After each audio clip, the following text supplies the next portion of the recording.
ஆமாம். அப்போ அந்த ரூமில் வச்சு தான் இதெல்லாம் பார்த்தோம். ஆமாம். சிவா திருச்சிற்றம்பலம் தில்லையம்பலம் தென்னாருடைய சிவனை போற்றி எந்நாட்டவருக்கு இறைவா போற்றி குருவை போற்றி திருவே போற்றி திருக்கைலாயபுரம் சம்பந்த சரணாவேடிகள் திருவடிகள் போற்றி சக்தி விநாயகர் அகிலாண்டேஸ்வரி உடனமர் சோழீஸ்வர பெருமான் திருவடிகள் வணங்கி சுந்தரர் திருவடிகள் வணங்கி 7ஆம் திருமுறை வணங்கி வகுப்பை தொடங்கலாம். பாடப்பகுதி எதாவது மந்திரம் அப்படித்தானே? திருவாரூர் பதிகத்தில் 8வது மந்திரம் பார்க்கணும். 8வது மந்திரம் என்ன சொல்லுதுன்னா, ஆரணி நீள்முடி மேல் ஆடரவு அஞ்சோடி, அதானே அந்த மந்திரம். அந்த மந்திரத்திற்கான பொருள் எழுதலாம். கங்கையை தாங்கிய நீண்ட சடையின் மேல், கங்கையை தாங்கிய நீண்ட சடையின் மேல்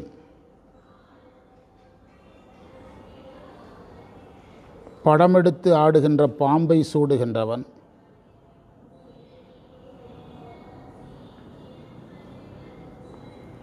பருந்து சூழ்கின்ற வெண்மையான தலை ஓட்டில் பிச்சை ஏற்பவன்,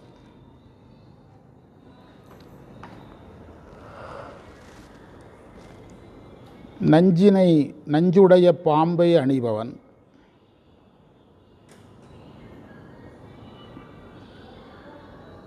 அந்த இறைவனை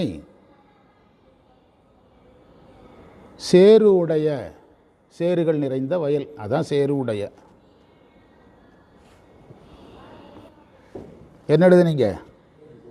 சேருடைய வயல்களை உடைய திருவாரூரில்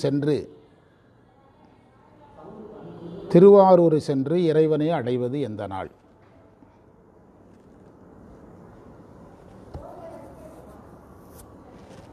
என்றுதான் கேட்கிறார். மந்திரத்தை நம்ம ஒரு தடவை படிப்போம், அதுக்கு பிறகு விளக்கமாக. ஆரணி நீள்முடி மேல் ஆடரவன் ஜோடி பாரணி வெண்தலையில். பாரணிங்கிறதுக்கு தான் என்ன பொருள் எழுதிருக்கும்? பருந்து சூழும். பாரணினா பருந்து சூழும். அதாவது அந்த கபாலத்தில் இது தசைகள் இருக்குது. அதாவது ரொம்ப நாளான கபாலம் கிடையாது, ஃப்ரெஷ்ஷான. அதனால் என்ன இருக்குது?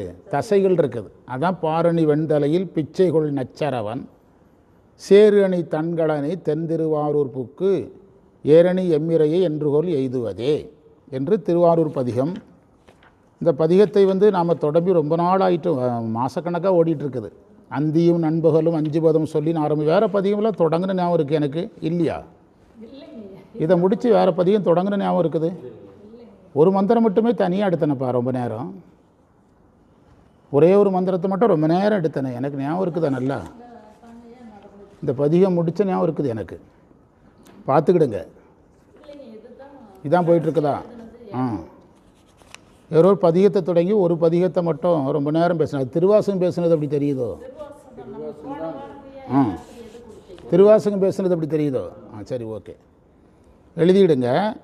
இந்த மந்திரத்தில் இறைவன் கங்கை சூடியது சொல்லப்பட்டது. அது இறைவனுடைய பேராற்றலும் பேரருளும் குறிக்கும். அரவம் சூடுதல் என்பது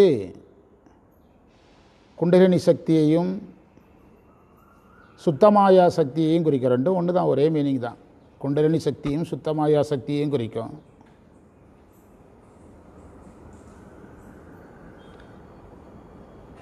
வெறும் வெண்தலை என்று சொல்லாமல் பருந்துகள் சூழும் தலை என்றது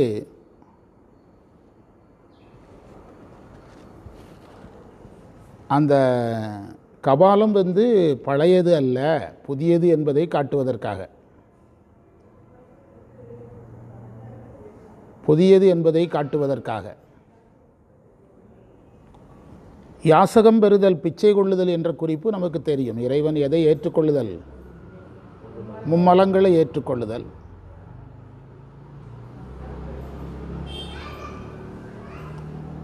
இரண்டு தடவை ஒரே மந்திரத்தில் 2 தடவை நாகத்தை பற்றிய குறிப்பு சொல்கிறார். சடையின் மேல் படம் எடுத்து ஆடுகின்ற நாகம்ங்கிறாரு. அதற்கு பிறகு நஞ்சினுடைய பாம்பை அணிபவன்கிறார். ஒரே மந்திரத்தில் நாகம் பற்றிய குறிப்பு 2 முறை இருக்குது. நஞ்சு உடைய நச்சரவன், நஞ்சுடைய பாம்பை அணிபவன்கிறார்.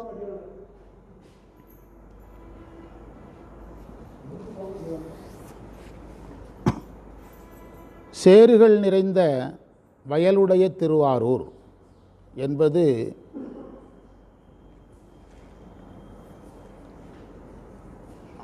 அந்த நமக்கு ஒரு குறிப்பு இருக்குது. வயல்கள் சாதனத்துக்கான குறியீடு.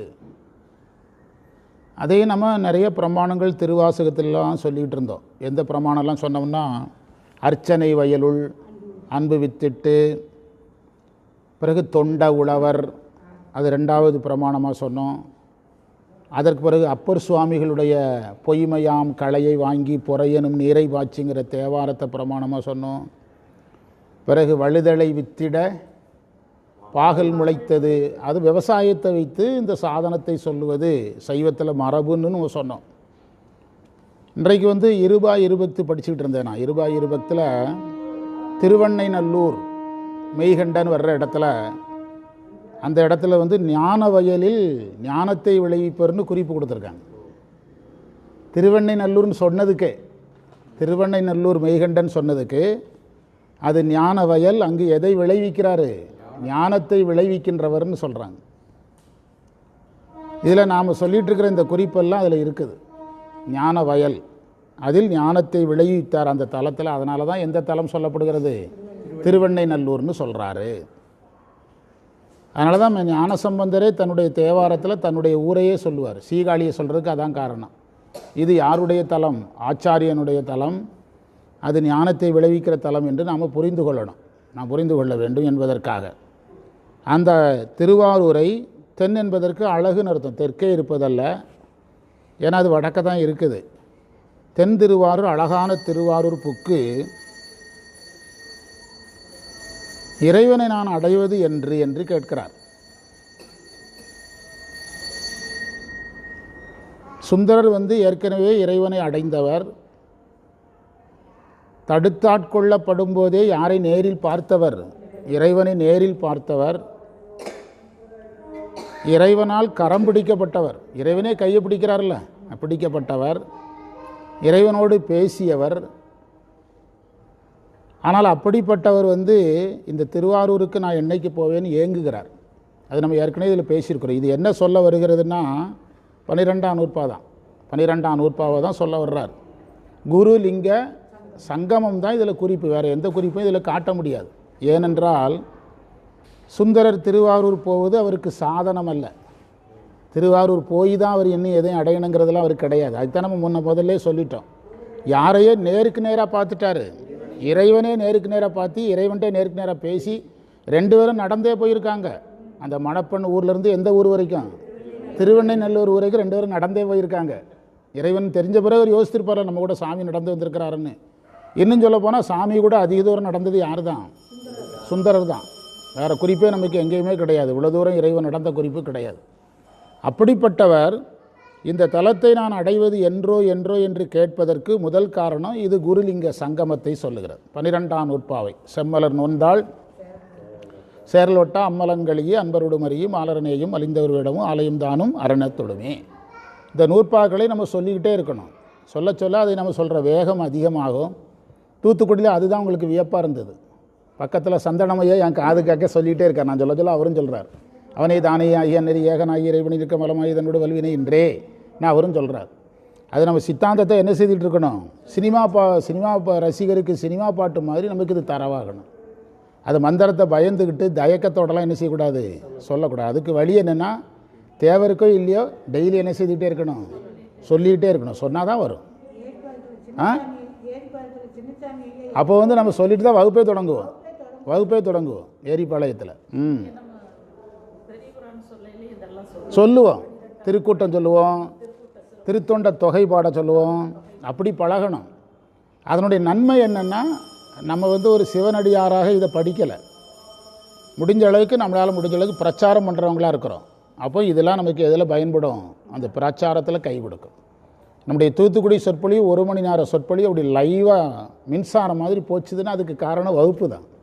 டெய்லி வகுப்பு தான். எதுவும் நமக்கு என்ன செய்தி மாதிரி தெரியலை, புதுசு மாதிரி தெரியலை. நான் பாட்டுக்கு சினிமா பாட்டு மாதிரி சொல்கிறோம். அவங்களுக்கு அதுதான் அவங்களுக்கு ரொம்ப பிடிச்சு போச்சு. அதனால் இதில் குருலிங்க சங்கமத்தை பார்க்கணும். குழந்தைகள் நல்லா இன்னும் ப்ராக்டிஸ் கொடுக்கணும். அது என்னென்னா, அதான் இதை குருலிங்க சங்கமத்தை சொல்லுகிறார். குரு திருவாரூர் இறைவன், அடிப்படையிலே அவர் குரு தான். எல்லா சிவாலயத்தையும் இறைவனை நம்ம குருவாக பார்க்கறதுக்கு பிரமாணங்கள் கிடையாது. ஆனால் திருவாரூர் இறைவன் அடிப்படையில் யாராக தான் நிற்கிறாரு? குருவாக தான் நிற்கிறார், குருவாக தான் நிற்கிறார். ஏன்னா சுந்தரருக்கு எதை எடுத்து கொடுத்தவர்? திருத்தொண்ட தொகையை எடுத்து கொடுத்ததே அவர் தான், குருவாக நிற்கிறார்.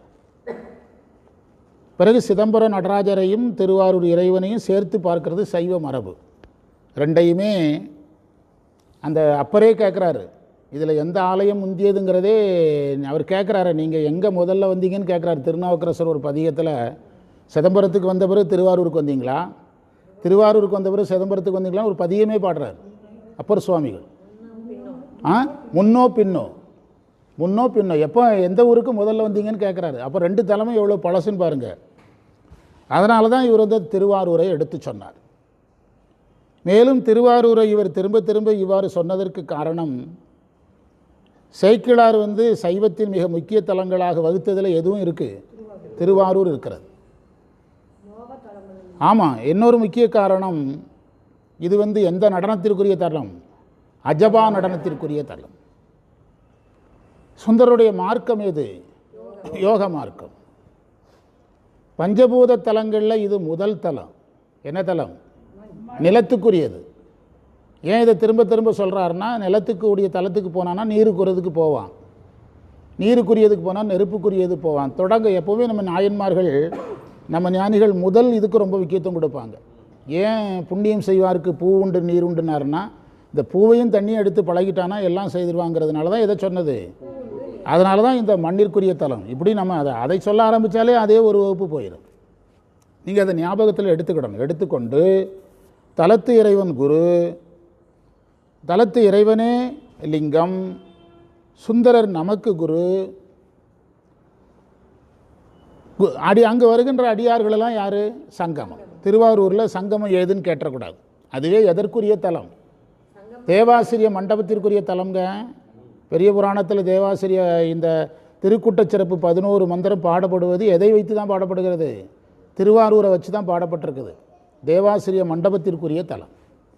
இந்த திருவாரூருடைய தனிச்சிறப்புகளெல்லாம் எடுத்துக்கிட்டோம்னா தான் ஏன் திருவாரூர் எப்போ போவேன்னு கேட்குறாங்கிறது நமக்கு என்ன செய்ய ஆரம்பிக்கும்?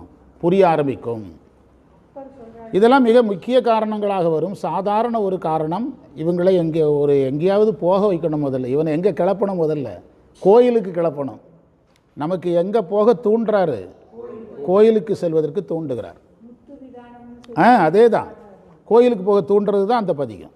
ஆமாம், ஞானசம்பந்தர் அந்த பதிகத்தை கேட்டுட்டு கோயிலுக்கு போவார். அடுத்த மந்திரம் பார்க்கலாம்.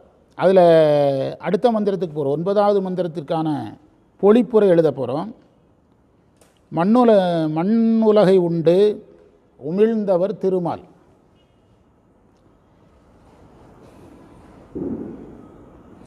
தாமரை மலர் மேல் இருப்பவர் பிரம்மன்.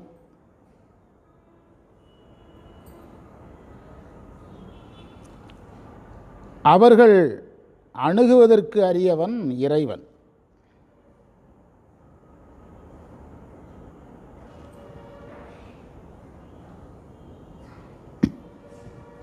நம்ம இவ்வளோ நேரம் பேசுனதில் ஏகதேசம் அந்த மந்திரத்தில் கொஞ்சம் குறிப்பாக வந்துட்டு இறைவன். இங்கு இறைவனை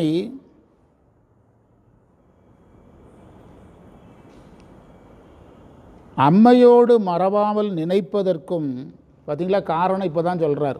எதுக்கு திருவாரூர் போகணும்னு இப்போ தான் இவ்வளோ நேரம் 15 நிமிஷம் பேசினதை அவர் சொல்லிட்டார். அம்மையோடு மறவாது நினைப்பதற்கும் கண்களால் கண்டு குளிர்வதற்கும் சென்றடைய வேண்டும். மந்திரத்தில் எங்கே இருக்குன்னு பாருங்கள். மண்ணினை உண்டு மகிழ்ந்த மாயனும் மாமலர் மேல் அண்ணலும் நன்னறிய ஆதியை மாதினொடும் திண்ணிய மாமதில் சூழ் தென் திருவார்ப்புக்கு எண்ணிய கண்குளிர. எண்ணியங்கிறது தான் மறவாது நினைத்தல். கண்குளிர என்று கொல் எய்துவதோ. இப்போ தான் ஒரு கோயிலுக்கு போகிறதுக்கான காரணத்தை சொல்கிறாரு சார். 2 காரணத்துக்காகத்தான் நான் அங்கே போகிறதுக்கு அவசரப்படுறேன். ஒன்று மறவாமல் நினைக்கணும், யோகம். இன்னொன்று கண்ணால் பார்க்கணும், அது வந்து சரியைகிரியில் சேரும். சரியைகிரிய யோகம் 3 நடக்கணும். கண்ணையே நீங்கள் அகக்கண்ணாக போட்டிங்கன்னா ஞானக்கண்ணு வந்துடும். எத்தனை மார்க்கம் வந்துடும்? 4 மார்க்கம் வந்துடும். 4 மார்க்கம் வந்துடும். அந்த அந்த இறைவனை உறுதியான மதில்கள் சூழ்ந்த திருவாரூர் சென்று அடியேன் அடைவது என்று பாடுகிறார்.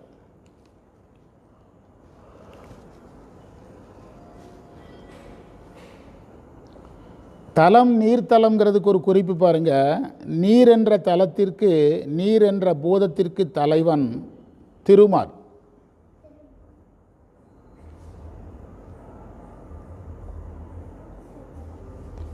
நிலம் என்னும் பூதம் நீரில் ஒடுங்கி நீரில் தோன்றும்.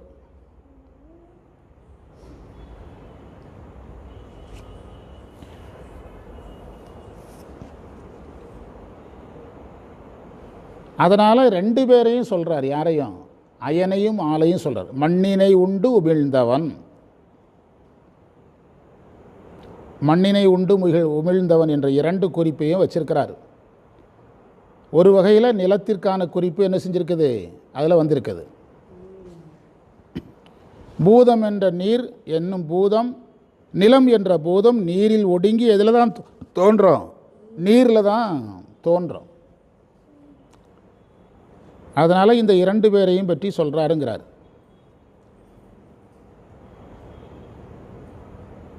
வேறு இலக்கணம் தான் இருக்குது, வேறு விளக்கங்கள் இல்லை. விளக்கம் நாம் பார்க்கலாம். அயன்மால் குறிப்பு இருவரும் அறியாமையை காட்டியது, சிவனை அடைய முடியாமையை காட்டியது. அடைய முடியாததற்கு காரணம் அவர்களுக்கு என்ன நிகழவில்லை? தத்துவ சுத்தி நிகழலை. நேற்று கூட இதைத்தான் பார்த்தோம். அடுத்தது முனைப்பு. தத்துவ சுத்தி நிகழவில்லை. அவர்கள் இறைவனை தேவர்களில் ஒருவராக நினைத்தார்கள். இவங்க தான் தேவர்கள். யாரையும் தேவராக நினைச்சாங்க? சிவனையும் தேவர்களில் ஒருவராக நினைத்தார்கள். அதனால தான் மாணிக்க வாசகர் பதைப்பொடுங்க, ரெண்டு இடம் தான் திருவாசகத்தில் இருக்குது. ஒன்று பதைப்பொடங்க, இன்னொன்று ஆங்காரம் தவிரார்கான் சாழலோ, திருச்சாளல் இருக்குது. இந்த முனைப்பும் தத்துவ சுத்தியின்மையும் இதற்கு காரணமானது. தத்துவ சுத்திக்கு பிறகு ஆன்ம ரூபத்துக்கு போய் அங்கே முனைப்பு வர்றது அது வேறு. அது ஞானிகளுக்கு. யாருக்கு சொல்லக்கூடாது? இவங்களுக்கு சொல்லக்கூடாது. இவங்களுக்கு எதுவே வரல, தத்துவ சுத்தியே வரல. இன்னும் அவர்களுக்கு அந்தந்த லோகங்களில் மகிழ்ச்சியாக இருக்கணுங்கிற எண்ணம் தான் இருக்குது. என்ன பதங்களில் என்ன இருக்குது? படைத்தல் தொழில் ஆர்வம் இருக்குது, காத்தல் தொழில் ஆர்வம் இருக்குது. ஆனால் அந்த தசகாரியத்துக்குள்ளே போகிறதுக்கு எதுவுமே என்ன இருக்கக்கூடாது? எதுவுமே இருக்கக்கூடாது. எல்லாமே விட்டுருக்கணும். சரியா? அதனால் இவர்களிடத்தில் இருக்கிற குறையே என்னென்னா தத்துவ சுத்தி ஆகலை. இன்னொன்று என்னது? அவர்களுக்கு என்னது இருந்தது? முனைப்பு இருந்தது. அதனால் அவர்கள் அவரை அடைய முடியவில்லை. அப்படி அடையப்படாத ஆதியை, இறைவனை, அணுகுதற்கரிய இறைவனை, அணுகுவதற்கு அறிய முடியாத இறைவனை நாம் அடைய வேண்டும்னு சொல்ல வர்றார். அதற்கு அழகாக சொன்னார். அதாவது அம்மையோட மறவாமல் நினைக்கணும்னாரு. முதல்ல அந்த இறைவனை நம்ம யாரோட நினைக்கினாரு? அம்மையோடு நினைக்கணும். அம்மையோடு நினைத்தல் என்பது அதாவது துரிய நிலை, துரியாதீத நிலையை நோக்கி செல்லுதல். அந்த தலத்துக்கு அம்மை பேரே என்னது? கமலாம்பிகை. அது ஆதாரத்துக்கான குறிப்பு தான். ஆமாம், ஆதாரத்துக்கான குறிப்பு தான். அது துரிய நிலை, துரியாதீத நிலைக்கான குறிப்பு. அம்மையை நினைத்தல் என்பது துரியம்.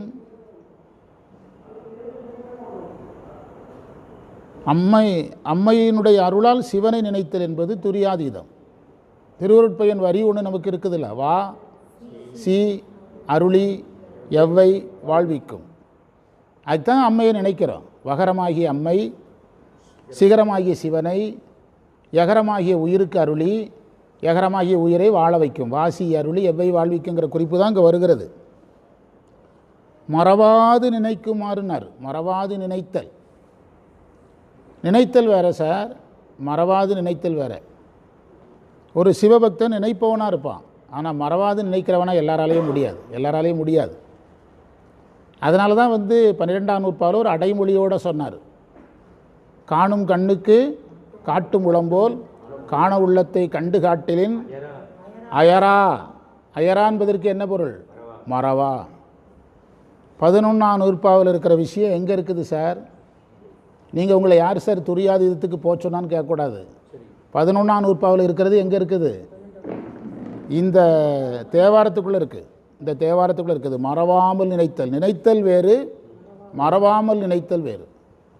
நினைத்தல் என்பது ஒரு தவத்தில் இருப்பவனுடைய சாதனம். மறவாமல் நினைத்தல் என்பது ஞானியின் சாதனம். அதனால தான் இதில் துரியாதீதம் இருக்குதுன்னு நான் சொன்னேன்.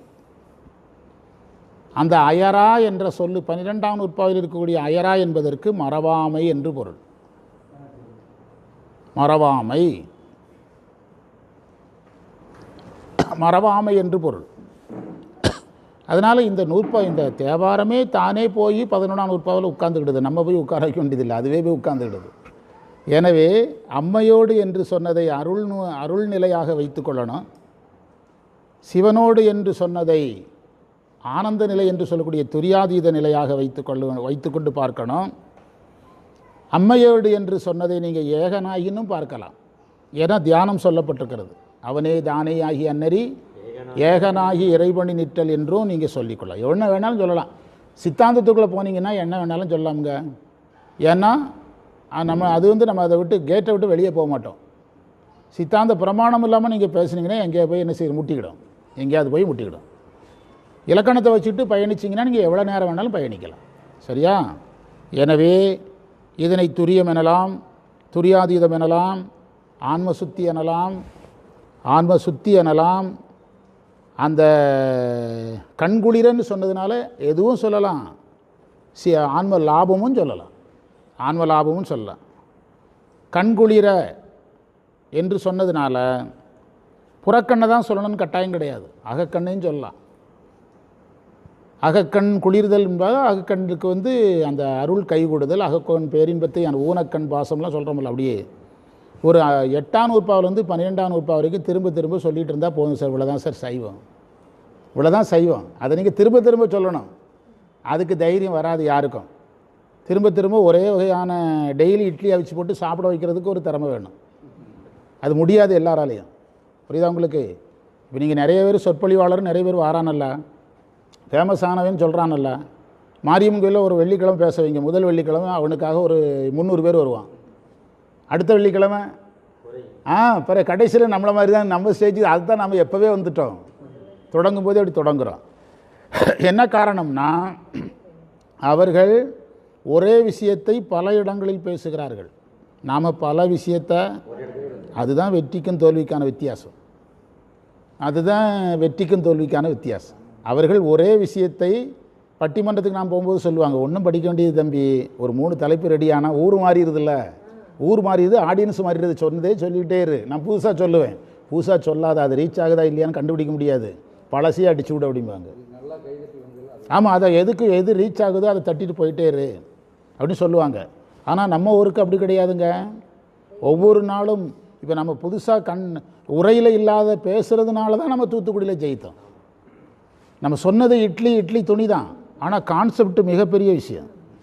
ஒரு எவ்வளோ பெரிய சைவ சித்தாந்தத்தை எதில் கொண்டு வந்து முடிச்சிட்டான், ஒரு துணிலையும் இட்லிலையும் முடிச்சிட்டானுங்கிறது அவங்களுக்கு மிகப்பெரிய ஆச்சரியம். அது சொல்கிறதுக்கு தைரியம் வேணும். அதை சாமி நம்ம கூட்டத்துக்கு சொல்லி தந்தார். யாருக்கு சொல்லி கொடுத்தார்? இது வரைக்கும் யார் சொன்னாங்க? போன தடவை இதே மாதிரி குக்கரை வச்சு சொல்லிட்டு வந்தான். அவருக்கா அவன் அதை தான் ஆச்சரியமாக பார்க்குறான். எல்லாரும் மண்டையை பிச்சுக்கிட்டு பாடம் நடத்திட்டு இருக்கானுங்க, இவனு சும்மா போகிற போக்கில் பாடம் நடத்திட்டு இருக்கானுங்கன்னு தான் அவனுக்கு ஆச்சரியமாக இருக்குது. அந்த பெட்டி கடை, அதே மாதிரி மல்டி மில்லியனருடைய பிஸ்னஸ்ஸு, இப்படி சொல்லிக் கொடுங்க சாருங்கும்போது தான் அவங்க ஆச்சரியமாக பார்க்குறாங்க. பாடம் இப்படி தான் சொல்லணும். நீங்கள் ஆமாம், நீங்கள் அறிவாளிங்கிறது அவங்களுக்கு தேவையில்லை சார். அவங்க சாப்பிட்ற மாதிரி நீங்கள் சமாளிக்கிங்களாங்கிறது தேவை தான். அதுதான் தேவை. நீங்கள் ஸ்டார் ஹோட்டல் சமையல்காரராக இருக்கலாம், நீங்கள் சமைக்கிறது உங்கள் வீட்டில் இருக்கிறவனுக்கு பிடிக்கணும், அதுதான் முக்கியம். நீங்கள் சைனாக்காரனுக்கு பிடிக்கிற மாதிரி சமைச்சா என்ன பிரயோஜனம்?